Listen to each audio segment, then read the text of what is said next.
Aspen Waite Radio. We're looking ahead to the playoff contest and all of those teams going for promotion in the National League. But there's one team that have done their business ahead of schedule, and that is Sutton United, the automatic champions of the National League. And I'm delighted to be joined by their manager, Matt Gray. Matt, National League championship winning manager. I'm going to say that again. You must still be floating on air. Can you even begin to describe your emotions after yesterday's promotion? No, not really, because they're so mixed, and it probably really hasn't sunk in yet that we're a Football League club and what we've actually achieved. And I'm sure that will come over a period of time. And in the summer, when you actually do chill out, sit down and relax and probably reflect on what's just happened and the year we've had. But certainly at the moment, it's just all a bit of a whirlwind, and just trying to enjoy the moment as much as I possibly can. Well, yeah, you've definitely deserved that moment. But like you make the point there, it's been a long season. It's been a long year. It's not just getting promotion up in the National League. It's managing all of the variety of circumstances, COVID least of all amongst them. And yesterday, you beat a fellow playoff pusher team 3-0 with such a polished and professional performance after a long season. Did that make it all the more sweet for you? Yeah, certainly, because with Barnet doing us a favour against Torquay on the Saturday and Torquay dropping the points, which allowed us to go into yesterday's game knowing that if we won it, we were over the line. And I just knew with the bunch of players, squad, staff that we've got, and the training session the day before, I just knew, and I could sense that there's certain emotions and different feelings you feel, especially in the running. 10 games to go. 5 games to go, the pressure on making sure you get the result and to stay in there is huge. But I think the closer you get to the line, and now you see the line, you just got to get over it. There was a different sort of feel about yesterday, and the lads from the first minute were just right at it, and we were on the front foot and playing the usual way we play, and took the lead just before half time, came out second half, and we were just excellent. And 3-0, I wouldn't have dreamt of that scoreline in the morning.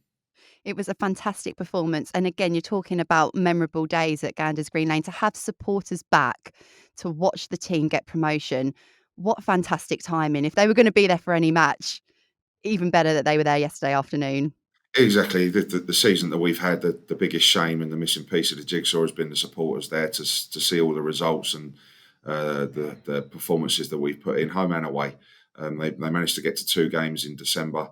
But to have them back yesterday and the timing of that playing into our hands to try and win it at home in front of our home supporters was just unbelievable. And if we'd had to go to the last game next week away at Barnet, no away supporters, of course we would have taken it and you win the league anywhere. But to be at home with your supporters, it just made it even more special. Yeah, the stars certainly aligned for you. And I read an interview with your chairman afterwards where he was asked, what kind of goals did you give Matt for the season? And it seemed like your responsibility was to get to 50 points as soon as possible. But I think it's important for listeners to know just how much of an achievement it is, because the National League is incredibly competitive. Sutton United, you've come in as manager. It's been a longer term project before. I know you've mentioned Paul Doswell in your meetings. It's a longer term vision and plan here.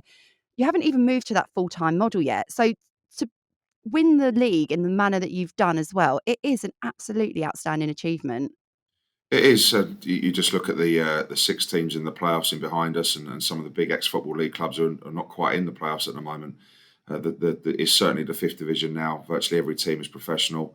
The size of the clubs, the fan bases is unbelievable, and the resources. But we've never travelled the day before a game to anyone. We travel everywhere on the day. The lads bring their own food. We're not quite full time. We're 3/4 time. So everything's been stacked up against us. But it just shows what you can do with good people who are all facing in the right direction and willing to pull together to work hard for an outcome. And it's an unbelievable story. It is an unbelievable story. And I've been really fortunate this season. I've been able to come and watch your team play in the flesh and as well as on TV. And one thing that always stood out every time I watched Sutton United play was you just have this ability, and I mean it in a complimentary way, no disrespect to other teams, to make really good teams look average through relentless hunger to get on the ball, to play good football, work rate. And one thing I always sensed as well, that there was no ego in your team. Some teams might get big signings in and mould a squad and a team around that. I never really got that impression from your side. It really did feel like you just said there, everyone on the same page, channeled in one direction. Exactly, and what you've just said there about us is spot on as well. The togetherness, the team spirit, that takes us onto the pitch to then work extremely hard. And myself and Jason Goodliff, my assistant, and the organisation and the homework that we do on opposition to make it as difficult as possible for them when they've got the ball. But then knowing with us as well how we can try and hurt and exploit teams, and I think there's many ways to win a game of football, and I think we can do most of them. And we're not really sort of regimented in a certain style. We can be very flexible and adapt what we have to play against any team at any given time throughout the season. And I think, as I say, our energy and our work rate and togetherness has been the key factors on us getting this success. And I think anyone that follows the National League will know that the margins are so fine and that preparation is key and you get your rewards for it. When you look back at the season, can you pinpoint any standout moments where you felt, hang on a minute, we are onto something quite special here? Any standout matches that come to mind? Um, yeah, they're obviously with winning a league, there'd be quite a few standout ones. But I think a big week for us, and it was around the halfway stage, and we had 3 away games in a week: away to Torquay on the Tuesday, away to Hartlepool on the Saturday, and then away to Stockport on the Tuesday night. So 3 top teams, all in the space of 7 days, with the travelling on the day. The amount of miles we had to cover in that week. And then the third game of that, we drew at Torquay, which was a good result. We were a bit unfortunate to lose 1-0 at Hartlepool. But then to bounce back at Stockport and beat Stockport with such a good side and good players, and to go there and win 2-0, I think that really gave everyone the belief for the second half of the season that this is possible and we can stay in there. And this isn't just a good start now. Now we are actually building momentum and trying to kick on for the second half of the season. And I could go through 3 or 4 other games, but certainly Stockport away at the stage of the season and after what we've done in that week was certainly a massive result for us. I think as well, I'm really glad you mentioned that week because it highlights again the sort of travel and the infrastructure required to just keep up with all of the fixtures, particularly because the season didn't start till October and COVID, and there were gaps when teams weren't able to play and so on. So it's credit again to the organisation of you and all of those behind the scenes. And I know you're really keen and have always acknowledged the impact of your backroom staff, the people behind the scenes. I really want to give you the opportunity to have that platform because, again, I know how important these people are to non-league clubs and to push you to the success that you've enjoyed. Yeah, it's huge. One of my best signings, to be honest, and my first thing that I did when I got the job was to get my assistant in, Jason Goodliff, and the experience he had as a player, as well as the assistant manager and his knowledge of players and what such a good guy he is as well. I was desperate to get him in alongside me. Jamie Collins, the club captain for years, and the legend, stepping up and helping us as well. Mickey Stevens, again, his experience. All my physios, Bobby Charles, Seb Brown, my goalkeeping coach, Clive, my volunteer kit man, 69 years old. Just getting there, the love of the game and the passion that he's got, and how well he drives the dressing room as well on, because the players absolutely love him. So certainly the staff have been unbelievable, and a huge team effort. And it's your first managerial role. Obviously, you've spent a lot of time coaching and in assistant roles as well. I'm just kind of keen to learn a bit more about your philosophy and what you've brought to the football club at Sutton. Like you say, you've taken it to that next level. Are there any kind of non-negotiables that you have introduced as a manager that you think have helped contribute to the campaign that you've had? Yeah, in very basic terms, I'm massive on people and characters and having good people around me, and people who will run through a brick wall for me, the club, who, when they cross that white line, I know, and they know they're just going to not leave anything out there. They're going to work so hard for everything to get us the result. So they're certainly the basics and the foundations. But in terms of sort of general football philosophy, naturally a defender as well as Jason, and we don't like letting goals in, and we want to make it as hard as possible for the other teams, and we don't want to give anything away, and we certainly don't want to be a soft touch. And so without the ball, we're extremely organised, and would like to try and make it difficult for teams to try and play against us. But as I've just said earlier, but with the ball, I want to be so flexible. If we need to go direct and try and hurt a team that way, if we need to try and pass it and break the team down, if we need to play on a counter attack, I want to be flexible on how we attack and how we play, because I think you need to have a variety of tools to try and win a football match, and I feel we've certainly got that right this season. Yeah, you have. And obviously, last season was curtailed, and I believe Sutton finished in around 15th place on the points per game system that was introduced.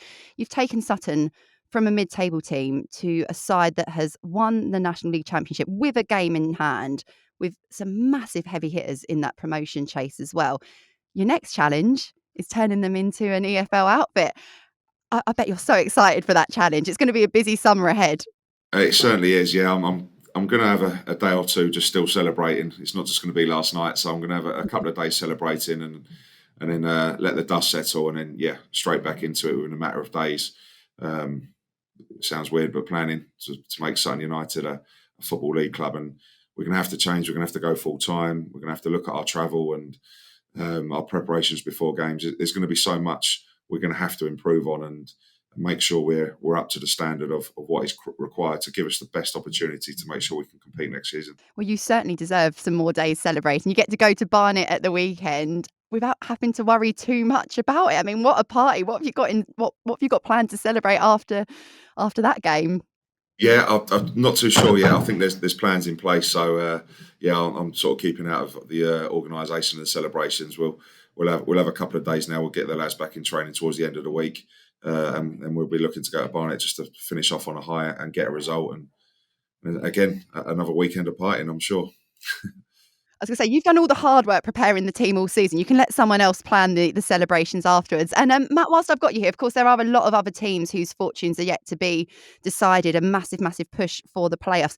Just wondering, in your experience of the season, who do you think deserves to be in and around there? Who's coming up and getting promoted with you? Well, there's still a good bunch of 4 or 5 teams fighting for those last couple of spots there. So there's Notts Counties and Chesterfields and Torquay and Stockport and Hartlepool are already in there with Notts County. Pick a winner out of those 4. It's really, really tough to call because they're 4 top teams. And then again, whichever cluster of those 5 take those last 2 spots, it's going to be so tight, and it's going to be on the day, and it's going to be fine margins, and you're going to need the rub of the green in those games just to get through. It's such a tough one to call that I really couldn't call it, and more often than not, I can't get you to say one.